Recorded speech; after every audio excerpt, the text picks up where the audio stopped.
कि भारत की सरकार ने जब कह चुका है कि राज्य चाहे तो जनगणना कराइए, तो ये तो निर्णय इनको लेना है। हमेशा बैठक, सहमति, किन बातों के लिए हम लोग की समझ के बाहर की चीज़ है।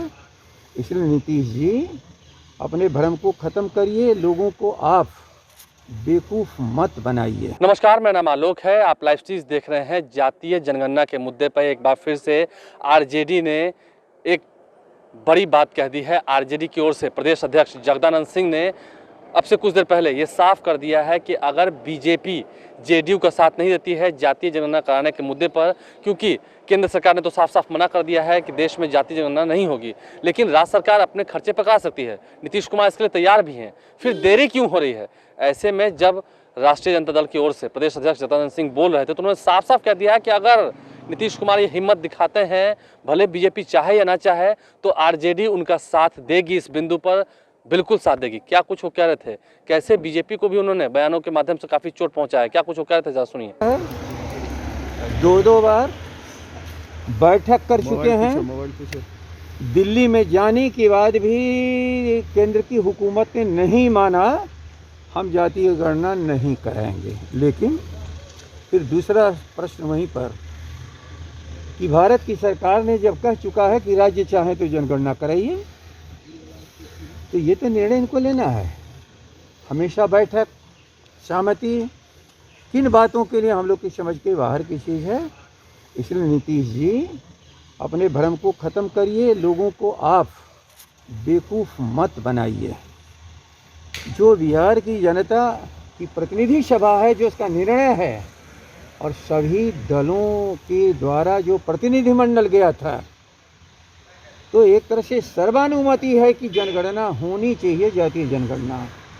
अब ये श्री नीतीश कुमार का है कि बहानेबाजी बंद करें और बिहार में जातीय जनगणना का रूपरेखा तैयार करें। यदि भारत सरकार नहीं तैयार होती है तो बिहार सरकार इस काम को करे। लेकिन वो भी सर इसके पक्षधर है, लेकिन उन्होंने पिछले दिनों कहा था कि बिहार की एक पार्टी है। अच्छा, आप ही बताओ। एक पार्टी है जो देर कर रही है। नहीं, कौन सी पार्टी? इशारों में तो उन्होंने बीजेपी को कहा है। इशारों में उन्होंने बीजेपी पर कहा। मैं नहीं समझता हूँ, बीजेपी पार्टी नहीं है, बीजेपी सरकार का अंग है। और सरकार का मुखिया कौन है?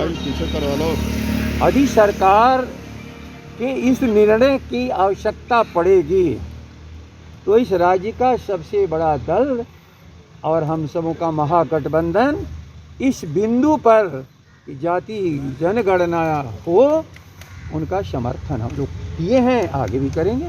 उस पर चर्चाएं हम लोग करते रहते हैं, बैठक का वही उद्देश्य है। तो आपने सुना अब से कुछ देर पहले जगदानंद सिंह, जो कि इस 10 अक्टूबर रोड जहां पर पूर्व मुख्यमंत्री राबड़ी देवी का आवास स्थित है, उसके भीतर दाखिल हुए हैं। कुछ नेताओं के साथ बैठक हो रही है, लेकिन उससे पहले उन्होंने बड़ा बयान दे दिया है। जगदानंद सिंह, जो कि आरजेडी के प्रदेश अध्यक्ष, उन्होंने साफ साफ इस कई टिप्पणी करते हुए तल्ख लहजे में कह दिया है कि अगर बीजेपी साथ दे न दे, लेकिन जेडीयू का आरजेडी जरूर इस बिंदु पर साथ देगी। जातीय जनगणना कराने के मुद्दे पर नेता प्रतिपक्ष तेजस्वी यादव ने कई दफ़ा नीतीश कुमार से मुलाकात की है। हालांकि बिहार की ओर से जो प्रतिनिधिमंडल प्रधानमंत्री नरेंद्र मोदी से मिलने गया था, उसमें भी तेजस्वी यादव शामिल थे, नीतीश कुमार शामिल थे, लेकिन केंद्र सरकार ने बात नहीं मानी। उसके बाद नीतीश कुमार भी तैयार हो गए, जेडीयू भी इस पर रजामंद हो गई कि हाँ, बिहार में जातीय जनगणना कराना चाहिए। लेकिन अब जब बीजेपी अभी भी तैयार नहीं हो रही है, बीजेपी कहीं ना कहीं मौन है, उसे हम ये समझ सकते हैं कि तैयार नहीं है शायद बीजेपी। ऐसे में आरजेडी ने साफ साफ कहा है कि नीतीश कुमार अगर हिम्मत दिखाते हैं, सोचिए कितनी बड़ी बात कह दी, अगर नीतीश कुमार हिम्मत दिखाते हैं, नीतीश कुमार फैसला लेते हैं, तो आरजेडी इस बिंदु पर उनका साथ देगी। देखते हैं आने वाले समय में क्या होता है, क्या बदलाव होता है, क्या कुछ प्रोग्रेस होता है, क्योंकि फिलहाल बिहार में कोरोना की लहर भी काफ़ी तेज़ी से चल पड़ी है। हमारे चैनल को सब्सक्राइब कर लें, साथ साथ फेसबुक पेज भी लाइक करें। धन्यवाद।